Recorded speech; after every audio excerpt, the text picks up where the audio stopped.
ఎందుకంటే అక్కడ ఎంజాయ్ చేస్తూ ఉన్నావు డిసెంబర్ 31, ఇక్కడ శివరాత్రి నాడు కూడా అదే ప్రకారంగా నేను ఎంజాయ్ చేస్తా అంటే అది కాదు, ఇది ధర్మం కాదు. ఏం చెయ్యాలి మనిషి? రాత్రంతా జాగారం చెయ్యాలి అంటే ఆ జాగరణ నామస్మరణతో చెయ్యండి. భగవంతుడి దగ్గర కూర్చొని తదేక నిష్టతో నామం జపించండి. శివుడి యొక్క నామాల్లో గొప్ప నామం ఏమిటి అంటే మనకు పురాణం చెప్పింది, విద్యాసు శృతిరుత్కృష్ట. విద్యల యందు శృతి అంటే వేదం చాలా గొప్పది. రుద్రైకాదశిని శృతౌ, అట్టి వేదంలో రుద్ర ఏకాదశిని అనేది చాలా గొప్పది. తత్ర పంచాక్షరి, ఈ రుద్రైకాదశినిలో పంచాక్షరి చాలా గొప్పది. ఆ పంచాక్షరి యందు ఏది గొప్పది? తస్యాం శివ ఇత్యక్షరద్వయం. శివ అనేటువంటి 2 అక్షరములు ఎంత గొప్పదో తెలుసా? శివ, తస్యాం శివ ఇత్యక్షరద్వయం. దీని యందు శివ అనేటువంటి 2 అక్షరములను నీవు జపిస్తే, శివ ఏమిటో తెలుసా? శిలోని షికారం రాస్తే షకారం రాసి ఇకారం రాస్తాం. 2 కలిపితే షకారానికి అధిష్టాత శివుడైతే ఇకారానికి అధిష్టాత్రి పార్వతి. ఇద్దరు కలిస్తేనే షికారం. లేకపోతే ఎప్పుడూ కూడా అమ్మవారు ఉంటేనే అయ్యవారి వైభవం ఎక్కడైనా కానీ. కాబట్టి షకారానికి ఇకారం, ఇకారం అంటే అమ్మవారు, షకారం అంటే శివుడు. కాబట్టి శివుడు అని రాసేటప్పుడు మీరు ఆ గుడి తీసేయండి, తీసేసి షకారం రాయండి. ఏమైపోయింది? శవుడు అయిపోయింది, శవము అయిపోతుంది. శివము కాదు శవము అయిపోతుంది. కానీ అమ్మవారిని తీసుకొచ్చి పెట్టండి అక్కడ ఇకారాన్ని షకారానికి. అప్పుడు ఎప్పుడైతే అమ్మవారిని తీసుకొచ్చి పెట్టామో శివము అయింది, శివుడు అయ్యాడు. అంటే అమ్మ కలవాలి. ఆవిడే వాయుస్వరూపిణి, చైతన్య స్వరూపిణి, సర్వ చైతన్య రూపాం తాం ఆద్యాం విద్యాంచ ధీమహి బుద్ధిం యా నఫ్ ప్రచోదయాత్. ఇది చెప్పింది మనకు. కాబట్టి సర్వ చైతన్య రూపిణైనటువంటి అమ్మ కలుస్తుంది.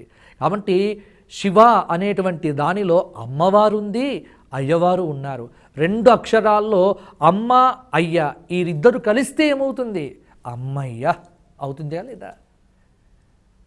బాధ కలిగితే అమ్మ అంటాం, ఏదైనా కష్టం కలిగితే అయ్యా అంటాం.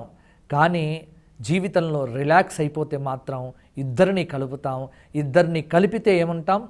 అమ్మయ్య అంటాం. అమ్మ అయ్య, అమ్మ అయ్య ఇద్దరు ఉన్నటువంటిది శివ. అంటే దానిలో ఇద్దరు ఉన్నారు, శివుడు ఉన్నాడు, పార్వతీదేవి ఉంది. ఆ ఇద్దరు ఉన్నటువంటి స్వరూపము శివ అనేటువంటి నామము. ఎంత గొప్పది! అటువంటి శివ రాత్రి ఎంత గొప్పగా చెప్పారండి. ఇద్దరు ఉన్నటువంటి ఆ రాత్రిని మనమేం చెయ్యాలి అంటే మేల్కొని జాగారం చేసి ఆ నామాన్ని కనుక తదేక నిష్టతో జపిస్తే మనకు పాపం చెయ్యాలనే ఆలోచన తొలగిపోతుంది. అది ఇక్కడ చెప్పబడినటువంటిది. కాబట్టి కళ్యాణకరమైనటువంటి అక్షరం కావాలి అంటే శకు ఈ కలుపాలి, అది శివ, అదే అర్ధనారీశ్వర తత్వం. దీనికి మనకు నిఘంటువులు చెప్పాయి. శివ అంటే శివ శ్రేయసం, శివం, భద్రం, కళ్యాణం, మంగళం, శుభం అన్నారు. శివంచ మోక్షేచ క్షేమేచ మహాదేవే సుఖే విశ్వకోశం అనేటువంటి గ్రంథంలో చూపించారు. శ్రేయస్సు, భద్రము, కళ్యాణము, మంగళము, శుభము, మోక్షము, క్షేమము, సుఖము ఇన్ని కలిపితే ఒక్కటే ఒకటి శివ. ఇన్ని ఫలితాలు వస్తున్నాయండి. ఎంత గొప్ప ఫలితం చూసారా? కాబట్టి ఇన్ని ఫలితాలనిచ్చేటువంటి నామాన్ని ఎందుకు మనం వదిలిపెట్టాలి? జపించండి. శివ, తస్యాం శివ ఇత్యక్షరద్వయం. ఇవన్నీ కూడా ఈ పంచాక్షరి జపంతో లభిస్తాయి. అందుకే నా మా శివాయ, ఈ నమశివాయ ఇది స్థూల ప్రణవము, సూక్ష్మ స్థూలలింగము అని చెప్తారు. దీనికి నా మా శివాయ ఇది స్థూల ప్రణవము, స్థూల లింగము అని కూడా దీన్ని వ్యవహారంలో చెప్తారు. ఇక్కడ పరమేశ్వరుడికి 5 ముఖాలు ఉన్నాయి. ఆ 5 ముఖాలు ఏమిటి అంటే సద్యోజాత, వామదేవ, అఘోర, ఈశాన, తత్పురుష. శాంతం పదుమాసనస్థం శశిధర మకుటం పంచవక్త్రం త్రినేత్రం. పంచవక్త్రం 5 ముఖాలు. మొదటి ముఖం సద్యోజాత, వామదేవ, అఘోర, ఈశాన, తత్పురుష. ఇక్కడ ఒక మంత్రం జపించాలి అంటే అనేక జన్మల యొక్క బలం కావాలి.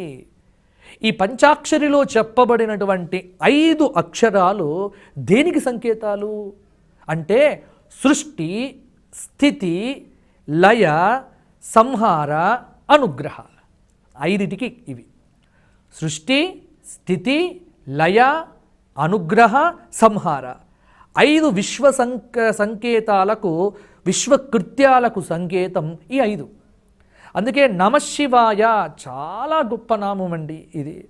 వాగర్థాలు ప్రసాదించేటువంటి ఈ 5 నుండే 50 అక్షరాలు వచ్చాయి. అందుకే మన సంస్కృతిలో ఏం చెప్తారు చూసారా, మన సంస్కృతిలో అక్షర స్వీకారం ఎలా మొదలవుతుంది? పిల్లవాడికి అక్షరాభ్యాసం, అక్షర స్వీకారం ఎక్కడి నుంచి? నమశివాయ నుంచే మొదలవుతుంది. నమశివాయ, సిద్ధం నమః. మన సంస్కృతిలో చదువు కూడా మొదలయ్యేది శివుడి నుంచి. ఎక్కడైనా శివుడి నుంచే. ఎందుకు అంటే ఈశాన సర్వ విద్యానాం, ఈశ్వర సర్వభూతానాం. సమస్తమైనటువంటి అసలు ఒక గొప్ప అదృష్టం ఏంటంటే తెలుగువారికి మనం అందరం అడుగుతూ ఉంటాం, ఆ ఈలు చదివారా మీరు అని. ఆ ఈలు అనగానే చాలా తేలిగ్గా చూస్తాం. ఆ ఈ ఆ ఈలు 4 కాదు. ఈ 4 వెనక చాలా మొదలబ్బు ఉంది. ఈ 4 ఏమిటి అంటే 4 పురుషార్థాలు. మన చదువు ఎంత గొప్పదో ఇది చెప్పింది. ఆ అంటే అమ్మ, ఆ అంటే ఆవు, ఈ అంటే ఇల్లు, ఈ అంటే ఈశ్వరుడు. చూసారా, ఇక్కడ కూడా శివుడు ఉన్నాడు. మన విద్య మొదలయ్యేదే ఇక్కడి నుంచి. విద్యలకు అధిపతి ఆయన. ఆ అంటే అమ్మ, అమ్మ దేనికి సంకేతం? అంతేగాని ఇప్పుడు మనం రోజు మన పిల్లవాడిని మొట్టికాయలు వేసేసి అతన్ని అమ్మ కాదురా, A for apple, B for boy, C for, ఇప్పుడు ఇది కూడా మార్చారు. దీన్ని కంప్యూటర్ టెక్నాలజీలకు మార్చేశారు. ఇప్పుడు అంతా కూడా ఏ ఫర్ యాపిల్ అంటే వీడు యాపిల్ అంటే యాపిల్ పండు చూపించట్లేదు, ఒక ట్యాబ్లెట్ తీసి చూపిస్తున్నాడు. ఏ అంటే ట్యాబ్లెట్. ఇది అంటే మన టర్మినాలజీ కూడా మొత్తం అంటే ఆధునికంగా మార్చేస్తున్నారు. కానీ మారనిదంటూ ఒక్కటే, మన తెలుగు వర్ణమాల ఉంది చూసారా. ఆ అమ్మ, అమ్మ దేనికండి? ధర్మపురుషార్థానికి సంకేతం.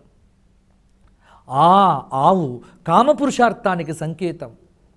ఈ ఇల్లు, ఇల్లు దేనికి అంటే ఇట అర్ధపురుషార్థానికి సంకేతం.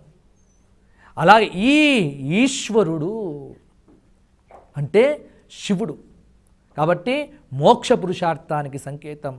మన 4 అక్షరాల్లోనే ధర్మ, అర్థ, కామ, మోక్షములు 4 దాగి ఉన్నాయి. ఇంత గొప్ప సంస్కృతి మనది. కాబట్టి శివనామంతోనే మన జన్మలో అక్షర స్వీకారం మొదలవుతుంది. అందులో ఈ 5 అక్షరాలు ఉన్నాయే, నా మా శివాయ. ఈ 5 అక్షరాలు, 5 అక్షరాలకు ఒక్కొక్క ఋషి ఉన్నాడు. నకారానికి ఋషి గౌతముడు, మకారానికి అత్రి, షికారానికి విశ్వామిత్రుడు, వకారానికి అంగీరసుడు, యకారానికి భరద్వాజుడు. ఇలా 5 ఋషులు. ఈ మొత్తం పంచాక్షరీ మంత్రానికి ద్రష్ట వామదేవుడు అన్నారు. అందుకే నమశివాయ అంటే శివాయ నమః, శివునికి నమః. ఇక్కడ నమస్కారం మీకు రుద్ర నమకంలో మొత్తం నమశబ్దమే వస్తుంది. నమః సోమాయ చ రుద్రాయ చ నమస్తాంబ్రాయ చ, నమస్తే అస్తు భగవన్ విశ్వేశ్వరాయ మహాదేవాయ త్ర్యంబకాయ త్రిపురాంతకాయ త్రికాగ్నికాలాయ కాల. ఇదంతా చూసారా నమః. అలాగే రుద్ర నవకం నమస్తే రుద్రమన్యవ ఉతోత ఇషవే నమః, అంతా నమః. అంటే శివుడికి నమస్కారం చెయ్యటమే మనం చేయతగినటువంటి ఒకనొక భక్తి.